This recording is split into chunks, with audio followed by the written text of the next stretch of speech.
खास जो गरीब तबका था, हरिजन, आदिवासी, मुसलमान, पिछड़ी जातियाँ, अनुसूचित जात में जो गरीब लोग हैं, उसकी लड़ाई हमारे पिता अमर शहीद जगदेव प्रसाद ने लड़ी थी। उनके जो सिद्धांत थे, उसकी नीति थी, उसको प्रॉपर वे में कोई कार्यान्वित करने का काम किया है वह लालू प्रसाद यादव। क्योंकि जो सांप्रदायिक ताकतें हैं वह बहुत तेजी से फैल रहा है कि हम लोग को मिल करके और जो सेकुलर ताकतें हैं उसको एकजुट करना है।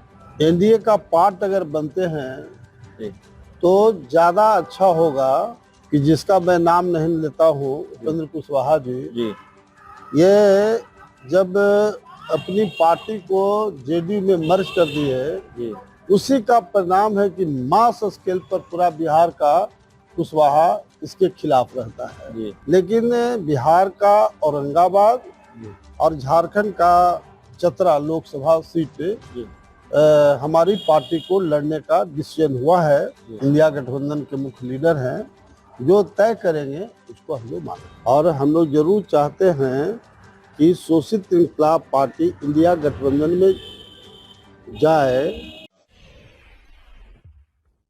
देखिए, इस वक्त हमारे साथ पूर्व केंद्रीय मंत्री नागमणि हैं, शोषित इंकलाब पार्टी के राष्ट्रीय अध्यक्ष भी हैं। खबर बड़ी है, इसलिए एक बार फिर इनसे रूबरू होना पड़ा है। राजद सुप्रीमो लालू प्रसाद यादव से मुलाकात हुई है। जाहिर है, जानना जरूरी है कि 2024 के लोकसभा चुनाव से पहले क्या खिचड़ी पक रही है लालू यादव के साथ। हमारे पास जानकारी है, आप इसको स्वीकार कर सकते हैं, अस्वीकार कर सकते हैं, खारिज कर सकते हैं, लेकिन खबर यही है कि लालू यादव के बड़े संपर्क में है इन दिनों। आज नजदीकियां बढ़ रही हैं खूब, और कल मुलाकात भी हुई है, जो हमारी जानकारी है। क्या खिचड़ी पक रही है 24 के लोकसभा चुनाव से पहले? देखिए, हमारी शोषित इंकलाब पार्टी अमर शहीद जगदेव प्रसाद और डॉक्टर भीमराव अंबेडकर की जो सिद्धांत और नीति रहा है, उसी के आधार पर हमारी पार्टी बनी है। अब मेरा बिल्कुल साफ साफ कहना है कि हमारे पिता अमर शहीद जगदेव प्रसाद ने, इन्हें पहले बिहार का लेनिन कहा गया था, अब भारत का लेनिन कहा जाता है। उत्तर भारत में सबसे पहले जो खास जो गरीब तबका था, हरिजन, आदिवासी, मुसलमान, पिछड़ी जातियाँ, अनुसूचित जात में जो गरीब लोग हैं, उसकी लड़ाई हमारे पिता अमर शहीद जगदेव प्रसाद ने लड़ी थी। और जहाँ तक बिहार का सवाल है, बिहार झारखंड का, इसमें कोई शक नहीं है कि उनके जो सिद्धांत थे, उसकी नीति थी, उसको प्रॉपर वे में कोई कार्यान्वित करने का काम किया है वह लालू प्रसाद यादव। और इसीलिए कल मैं लालू जी के साथ 1 घंटा बिताए थे और उनसे महत्वपूर्ण बातें हुई। उन्होंने भी कहा कि नहीं नागमणि, आप जम के लगिए, क्योंकि जो सांप्रदायिक ताकतें हैं वह बहुत तेजी से फैल रहा है और सांप्रदायिक ताकतों को कुचलने का काम हम सब लोग को मिलकर करना चाहिए। मैंने बिल्कुल कहा कि हम बिल्कुल आपके साथ हैं। तो हमने अपनी पार्टी जो शोषित इंकलाब पार्टी है, उसमें भी हम लोग आपस में काफी मंथन किया और पार्टी ने फैसला लिया है कि हम लोग को मिल करके और जो सेकुलर ताकतें हैं उसको एकजुट करना है, सांप्रदायिक ताकतों को ध्वस्त करना है। और कुछ लोग काफी बढ़ चढ़ करके लालू यादव के खिलाफ बोल रहे हैं। सामाजिक न्याय, धर्मनिरपेक्षता के पुरोधा हैं लालू यादव जी, उनके खिलाफ बोल रहे हैं। उनको मुंह तोड़ जवाब देने की योजना हम लोग बना रहे हैं। अभी तेजस्वी यादव जी से मिलकर के प्लान बनाएंगे और जो प्लान बनेगा उसके आधार पर फिर हम लोग एक्ट करेंगे। गठबंधन होगा कि पार्टी का विलय होगा? अभी लालू यादव से मुलाकात में इसको लेकर कोई फाइनल बातचीत नहीं हुई? देखिए, अगर एनडीए में एनडीए का पार्ट अगर बनते हैं जी तो ज़्यादा अच्छा होगा।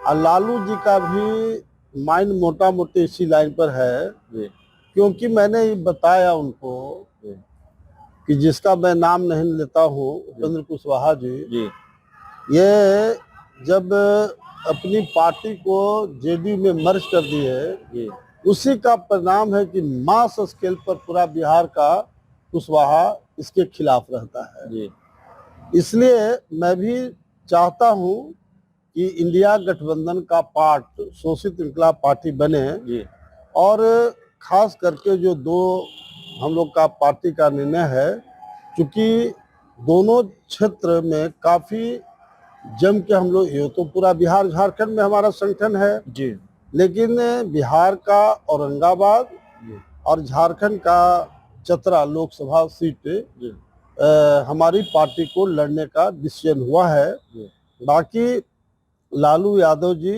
और राहुल गांधी जी जो इंडिया गठबंधन के मुख्य लीडर हैं, जो तय करेंगे उसको हम लोग मानेंगे। आखिरी सवाल है, आप लोकसभा चुनाव चतरा से लड़ेंगे कि औरंगाबाद से लड़ेंगे?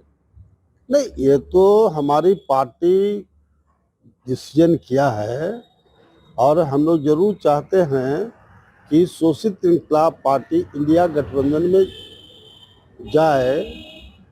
उसका फायदा इंडिया गठबंधन को बिहार और झारखंड दोनों राज्यों में होगा। जी लेकिन फिर मैं कहना चाहता हूँ कि चूंकि भारतीय जनता पार्टी को हराना जरूरी है, जी भारतीय जनता पार्टी की सरकार नहीं बने जी और इंडिया गठबंधन की सरकार बने, इसलिए हम लोग कुछ भी त्याग करने के लिए तैयार हैं। अगर जरूरत पड़ेगा तो हम लोग पार्टी को मर्ज भी करेंगे, इसमें कहीं कोई कोताही नहीं करेंगे, क्योंकि हमारे पिता अमर शहीद जगदेव प्रसाद ने साफ साफ कहा था कि अगर इस्लाम खतरा में है तो कुछ भी किया जा सकता है, गीता में भी कहा गया है। इसलिए जो सबसे बड़ा दुश्मन जो देश का जो सांप्रदायिकता को बढ़ावा दे रहा है, हिंदू मुसलमान, मैं डंके के चोट पर कहना चाहता हूँ कि कहीं भी मुसलमान अत्याचार जुल्म शोषण नहीं कर रहा है, फिर मुसलमान के खिलाफ क्यों? हिंदू मुसलमान कहाँ से आ गया? और कल तक जो बैकवर्ड और दलित था उसको लोग मंदिर में नहीं जाने देता था, खटिया अपने दलाल में खटिया पर नहीं बैठने देता था, कॉलेज में अगला बेंच पर बैकवर्ड दलित के बच्चों को बैठने नहीं देता था। आज हम लोग हिंदू हो गए, प्योर हम लोग बैकवर्ड हैं, दलित हैं, ये मैं कहना चाहता हूँ। चलिए, तो इसलिए जो हिंदू मुसलमान का फीलिंग पैदा करते हैं उनको बहुत लोकसभा में करारी धक्का लगेगा जब नागमणि इंडिया गठबंधन का पार्ट बनेगा। औकात बता देंगे हम बीजेपी को कि बीजेपी का कितना औकात है। भारतीय जनता पार्टी को औकात बता देंगे, और भारतीय जनता पार्टी को औकात बताने के लिए कोई भी कुर्बानी देने को तैयार हैं पूर्व केंद्रीय मंत्री नागमणि। इस पूरे इंटरव्यू में इतना ही। बहुत बहुत धन्यवाद।